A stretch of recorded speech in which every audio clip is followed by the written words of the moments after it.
బల్లారాధన విషయంలో రొట్టె విరుచుటనగా బ్రెడ్ తీసుకోవచ్చా లేదా పులిసిన రొట్టెతోనే తీసుకోవచ్చా? నేను మిమ్మల్ని అడుగుతా, రొట్టె విరవమన్నాడా చెప్పమన్నాడా?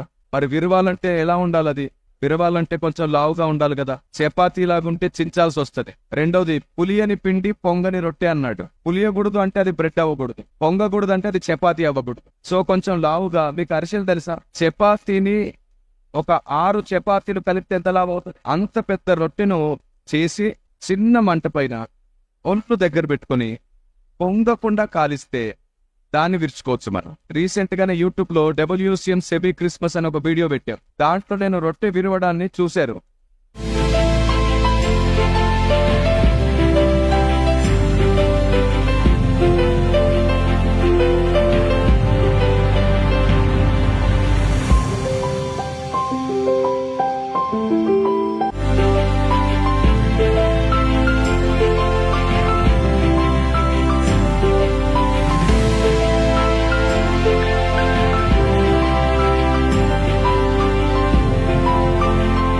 సో మీకు అర్థమైపోయింది కదా, గోధుమ పిండితో చేయాలి.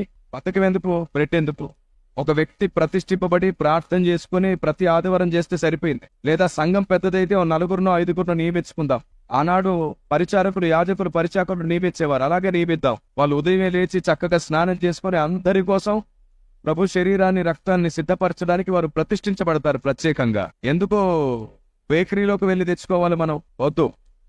భయము, భక్తి కలిగి మిగతా అన్నిటినీ కొనసాగుదాం. పెద్దలు కల్పించిన వాటిలో కొన్ని ఆచారాలున్నాయి, వాటిని వెంటనే మానుకోవడం మంచిది. తప్పని తెలిసినా కొనసాగడం దురాభిమాన పాపం అవుతుంది. కాబట్టి అందరూ కలిసి ఒక నిర్ణయానికి వస్తే బాగుంటుంది. ఒక్కొక్కరు నిర్ణయానికి వస్తే గుంపులవుతాయి. పెద్దలందరూ నిర్ణయం చేస్తే ఆశీర్వాదం అవుతుంది.